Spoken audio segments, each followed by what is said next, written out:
But I'm the best out. Make it tell it start, stomach in, chest out. Once you start checking, I'm gonna lose it. Ask me if I have it, maybe loop it like I'm Julie. What is your opinion on youth leadership? I think it doesn't really get the recognition it deserves, actually. It's very underrated. I think that youth leadership is extremely important, especially in higher education institutions. A lot of them get lost in the system, you know. It's for example, here in UCT you can be in a faculty council, and then you take a step up into the SRC, and then after that you're sort of lost in the system. There's no bridging between that and the workplace. There's no, you know, a lot of the time, a lot of the students end up accepting that it's just going to go on their CV. They learn a lot, but whether they can use the skills that they learn, that's another question altogether. The youth of today, they are more privileged than the previous generations. I feel that they can accomplish a lot more. I feel that they are more vocal. We've got a lot more potential. How interested are you in politics in South Africa?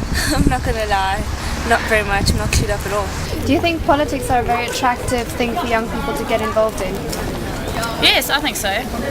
Definitely, because everyone has this whole I want to make a difference in the world, and that seems like the most obvious choice to me, because if you get up to the right level, like you've got such a chance to make a difference. I disagree with that a little bit. I can tell.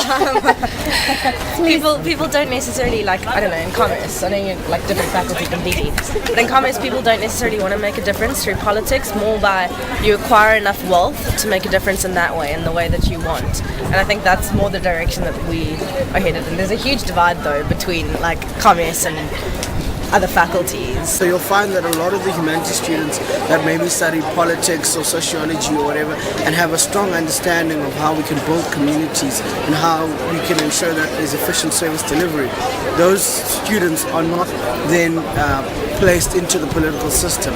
What happens is you can find someone who has no political background at all, because they're affiliated to a certain political party or know certain individuals, then they'll be brought in instead of the people with appropriate qualifications.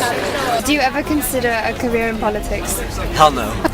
In some aspects it's really good that people are getting so involved with the ANC Youth League and the DA Youth, but then I don't know, the other side of it is that are they really headed in the right direction? It's like, if you're going to talk about, say, Julius Malema or whatever, I wish we had another role model who just wasn't like hot-headed, you know, someone who's intellectual, someone you can look up to.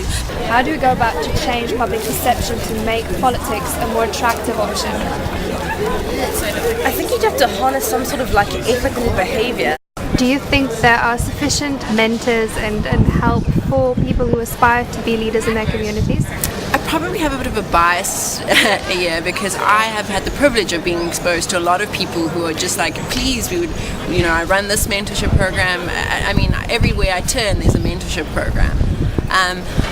Perhaps the problem lies not with those sorts of opportunities, but the way those opportunities are presented to people. I think social media, we need to accept that, has taken over the communication platform. The political parties that adapt to that will probably find that a large number of their voting base came as a result of their accommodating Twitter, accommodating Facebook, and communicating via those platforms.